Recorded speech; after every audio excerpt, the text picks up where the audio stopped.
Alright guys, so the top 10 ways to become rich. Alright guys, here are the top 10 ways to make $10,000 a month as a teenager. Alright guys, here's how you become a millionaire at 16 years old. See, you've heard these type of videos over and over and over and over and over and over and over and over again. And here's the thing, it is actually the funniest part of it all. You watch all these videos and you haven't made a single dollar. You tried drop shipping, right? You tried affiliate marketing, right?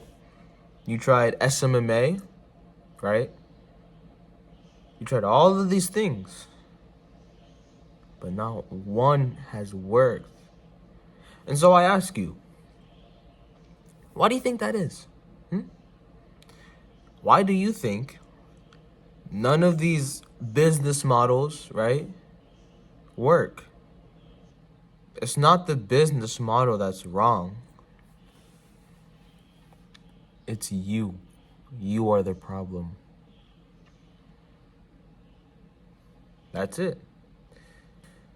See, we've been lied to by these influencers, right? By Andrew Tate, by Fresh and Fit, by Iman Gadzi, right? Because here is what they do, especially with these business models. Here's what they do. There is a full picture, and they give you only minuscule part of that picture. Now, I'm not saying this is morally or ethically wrong, or what they're doing is innately wrong, that they should just stop everything, give away everything. I'm not saying that. What I'm saying is you're not going to get the full picture by listening to them. Whatever they're doing, if it works for them, then congratulations. Good job for you guys, right? You guys are winning, I guess, at the end of the day. What I'm speaking is for both of us who aren't winning, the people who actually suffer by wasting resources, time, materials, and these random business models we know nothing about. You've probably started an SMMA, but don't even know how to market. Huh? Do you see the stuff I'm saying? They show you what to do, but they don't actually tell you what to do. If that makes, you see what I'm saying? They talk about SMMA. They don't show you how to market. They don't show you how to run Facebook ads. They don't show you how to do this or do that. And so we're left screwed. And so we have to understand that what they're doing, they're trying to make money, right? Just like we are, right? And another thing that a lot of people don't realize is that they make money teaching you how to do it, not actually doing what they do. I'm gonna just repeat what I said. They make money teaching you how to do it, not actually doing it. Let's think. Iman Gadzi, right? You don't see nothing about his own social media marketing agency, do you? No. Why not? Because that's not how he makes his money. He makes his money teaching you how to do SMMA, not actually doing SMMA. And that's why you can't trust these influencers. They make money teaching you, right? Hamza preaches to do affiliate marketing, to do this and do that, right? He tells you to do some other business stuff, but he tells you a lot of it's affiliate marketing. When has he done affiliate marketing and actually succeeded at it? What does he know about affiliate marketing? Do you see what I'm saying? Because he could have read every affiliate marketing book in the world, but if he can't actually apply that and actually win, that means he must be doing something wrong. And we listen to these influencers like robots because it's so addicting. We think we're being productive. We think we're being productive by watching these business videos, by watching these self-improvement videos, these motivational videos. Self-improvement means get off of YouTube, bro. That's part of self-improvement. Get off of YouTube. You're not supposed to be on YouTube on self-improvement, bro. You realize that, right? I mean, if you know what you're doing on it, that's a little bit different. But for people like you, and for when I was back then, we didn't know what we're doing. So why are you on YouTube scrolling? Because it doesn't matter if the video is inspirational. It doesn't matter if the video teaches you something. Doom scrolling is doom scrolling at the end of the day. It's mental masturbation. That's all it is. And you know that as much as I know that, but you don't want to admit it, so I'm going to admit it for you. You're not meant to be on these apps watching these influencers, right? Andrew Tate, right? Fresh and Fit podcast, right? That's not what you're meant to be doing. Looking at the Logan Paul fight or whatever, right? Like, what? Focus. You're distracted. You really are distracted. You seriously need to get back on track, because what are you doing? You have a mission to complete. Another part of what they try to sell you is their courses. I really want to talk about this point. So, Iman Gadzi, right? He tells you, it's actually very smart what he does, okay? Remember this full box of SMMA? This is the SMMA box, the social media marketing agency box. What he does is he goes really little and gives you a small part of that box. Like a really small piece of, pretend this is the entire box, but this is a small portion of that box. He gives you only this portion of the box, so you don't have all the answers. But he solves all the problem in this box, like how to get a domain, how to do this. And Alex Hormozi talked about this. For this tiny box, he solved all the problem. But through solving that problem, there's more problems. So how does he solve the other problems? That's where he gets the core offer, his course, Agency Navigator, Educate.io, right? All of this different stuff. There's another one. I don't know. There's way too many. It's courses. And it's actually very smart. Instead of brainlessly watching these YouTubers, you should probably learn a thing or two from watching them. Andrew Tate. He does something a little different, but it's actually very smart too. Pretend I'm Andrew Tate. Men suck. Men have no purpose. Men are hopeless. Men are suicidal. Men have terrible mental health. Men, you're disgracing your ancestors. Men, you're bad. You suck. But don't worry. I have a solution for that. And it's called Hustlers University. You see how I'm going? Because, sure, there's a market of men who need help, but a lot of men don't realize they need help. So he expands his own market by bringing awareness to that. And the way he brought awareness to that is he had to get big as a figure, because he can't appeal to the eyes of many men that easily. So here's what he does. He goes onto these social media platforms and he tells men a positive message. He tells them, you need to get better, you need to improve yourself, right? And then he says controversial things. And because the men who heard his hope, they follow that. So they have an excuse to say things controversial. They have a attractive character, a figure, an idol, right? They basically worship him because he's giving them hope they need. For example, what he says about women, right? A lot of men probably didn't think that way about women, but they do now because their God says it. Andrew Tate is literally their God. And so that's what he does. He inspires hope, and he says controversial things so people know that he ain't messing around. Even if he believes them or not, he says that type of stuff so people know that he's grounded in what he says, and that gives him authority, right? And it's through that authority that more people follow. And then once he has that actual big following, he can sell them the solution, the holy grail, right? That's what he does. And you're probably one of them. I'm not gonna lie. You probably worship Andrew Tate. You go to all these Andrew Tate comments of haters and you try to defend him. While you're defending him, you know what he's doing? Sleeping with some chick on his private jet, on his Bugatti. What are you doing? Defending him with nothing in your life. Why are you doing that? Why are you defending your false god?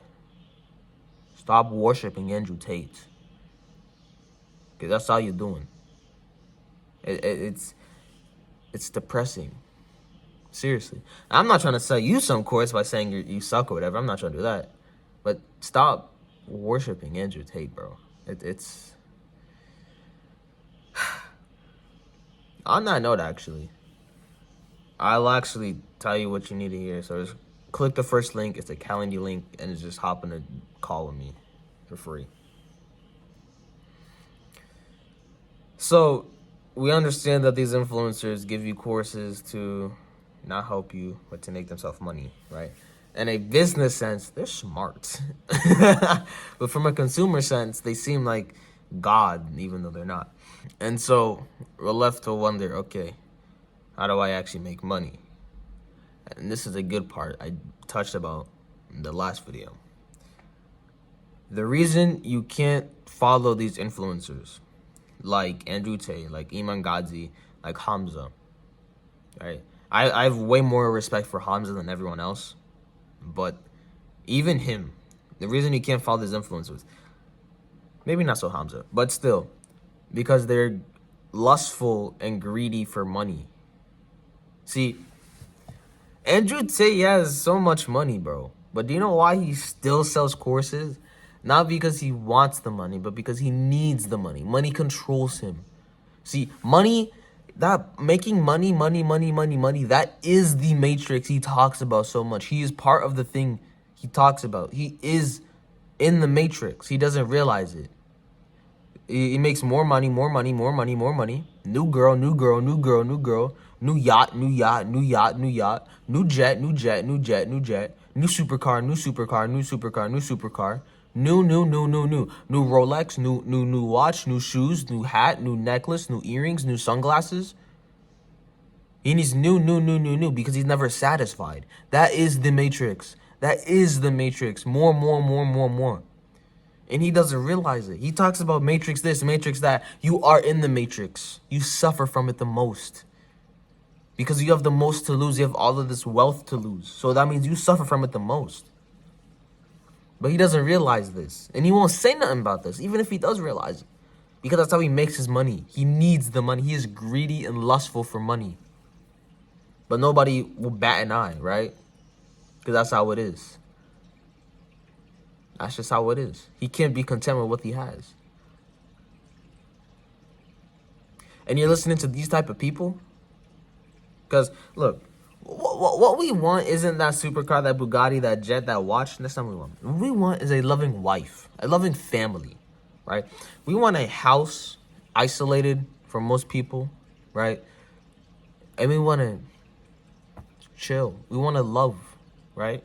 We don't need the most expensive this and most expensive that. We just want to make enough money to not work. To work on what we love and not what we don't love, right? Maybe it's writing. You want enough money so you could do writing whenever you want. Not so you have to go to your 9 to 5. That's different than more. And see, we've never actually defined how much money that is. How much money we need to get to that point. We need money for things because money is not inherently bad, right? The Bible talks about money, the love of money, being like the worst. I can't quote the exact words, but that doesn't make money bad. See, Andrew Tate suffers from that. It's his love, greed, and lust for money, and it's all behind the intention and the meaning you put on and behind money. What does money mean to you? Is money some holy thing that you need? Can you live without it? Or is money something that it's just a tool like anything else? What is the intent behind you wanting money? Is it to buy the Bugatti, to buy the Ferrari? Or is it to make enough to give to your parents, to give to your family? To provide for those who need it. It's the intent behind the money, the intent of why you want money, and the meaning you put onto money that determines if you suffer what the Bible talks about, the love for money. Sure, having lots of money is cool, but what then? You want more, and you want more, and you want more, and you want more. Hamza made an analogy on this. I want to try to recreate it without butchering it. There's a fisherman who every morning he goes out to sea and he catches a fish, right? And he comes back home, eats with his family. Ta-da. Every morning he comes back. When he goes back home, you know, his daughter, his wife, they cook the food. Maybe he brings out his son to fish with him, to learn how to fish. They do that. And one day, as the fisherman is preparing to go fish, a American man comes, a businessman, and he tells him, "Well, what are you doing out here?" And the fisherman says, "I'm fishing for food for my family."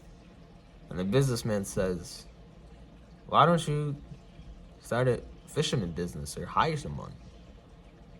And then the fisherman says, "And then what?" So the businessman says, "Well, after you hire someone, you can get even more fish, and then you can start selling the fish you don't use for profits and make more money." And then what? Well, and then after you make more money, you could buy even more people to help you, right? You could train them. Maybe you could buy a fisherman trainer who trains all the newbies, and then now you have even more experts to help you fish, and then you could sell them and make more money. And then what? Oh, and then after you have enough people, you could buy 2 boats, and then after you have 2 boats, then you can go sail them out into deeper waters. You can buy even more exquisite fish, and then you can sell those fish even more money. And then what? And then after you have the 2 boats, you can invest in 3, 4, 5, and then you can have a whole line of boats fishing every morning and every night, 24 hours. You can have different people do different shifts or whatever. And then what? And then after you have those 5 boats, you can buy a warehouse where you could store all your fish in like freezers, and then you can sell them on the markets or even build your own store. And then what? And then after you build your own store, you can use these people to advertise your store, and then more people will come. And then what? And then you can buy even more boats to even make more fish, to sell even more fish, make more money. And then you can start working on selling to other places. And then what? And then you can build multiple stores, so you have multiple places. You can build another warehouse, get more boats, get more fish, get more people to help you, and then you make more money. And then what? And then you can buy the big Titanic boat. I don't know what it's called. The big ship, the cargo ship. And then you can sell it to international places. You can sell to America. You can sell to China. You can sell to there and there. And then what? And then you have so much money, and then you don't need to worry about money anymore. And then what? And then you can take a fish and go home with your family and eat the fish. You started back where you were. Money isn't the answer to all of our problems. We think that we need money, but a lot of the times we have everything we need already. The fisherman already had what he wanted, and he could have gone through that hellish cycle just to start back where he was, eating fish with his family.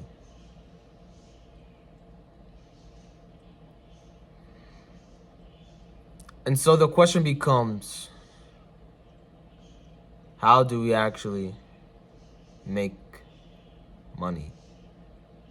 Not lustful, greedy money, but money to help others. And it starts with defining what we want and how much money we need to get there. Because if you don't have a destination, any path will take you there. And we know not all paths are good. Some paths lead you to hell. A lot of paths, actually. And we wonder, all right, I want X, so I need Y amount. And it's through defining how much you need that you don't lose your focus. You don't let greed and lust take over you, because once you have that amount, you accomplished your goal. And now you can move on to step 2. Now you can move on building whatever you need to do. And so we must use the right tools to help us achieve it. See, Andrew Tate is not the right tool. Alright? He's not the right tool. He'll help you gain money, but not the type of money we need. We don't need greedy money. We don't need lustful money. We need money that comes through faith, through God. That's what we need. See, some tools are really good, right? Maybe it's Andrew Tate the hammer, or Iman Ghazi the screwdriver, right? Or Hamza the I don't know my tools. Right? But that doesn't mean all tools are meant for your job, right? To put a nail in the wall, you don't need some random tool. You need the right tool, right? And so that's what we must use: the right tools, the right mentors, the right books, information, videos to help us with our job, right? And the best tools are the tools that have done the job before, that are capable of doing it because they've done it before. And that's when you need to find people who are in the spot you want to be in, who have accomplished what you want. And then you can do it like them. So, after you find what you wanted, how much money you need, how you're going to make it, right? Where you're going to make it. You might not have answers to all the questions, but that's okay. After that, then decide, okay, well, what tools may help me? Now, for business, I would recommend over and over again, Alex Hormozy. That's it. But everything else, you need to find them. And a lot of times, it'll take some time before you find the right tools. But you gotta try with your bare hands anyways. That's how it works. It's better to try the good way and fail than submit to the dark side, right? And so, for me, I want to live on land isolated from most people. I want to build a nice house, not a big house, super big house, probably one floor, and probably like an attic, a basement, whatever. And I want to be in nature a lot with my family, you know. That's the type of life I want to live. I don't need buttloads of money for that. I don't need $500 million for that. I don't. But still, that's the type of life I want. I don't need $1 billion to do that. I don't. And so, after to find out how much you need and you get the tools, or maybe it's you, execute. That's it. Try again. And learn from your failures. That's really as simple as it gets. And so stop listening to these influencers. They're the wrong tools for you. Find people who are in the position you want. And they've done it already. Become the antidote to chaos. Choose.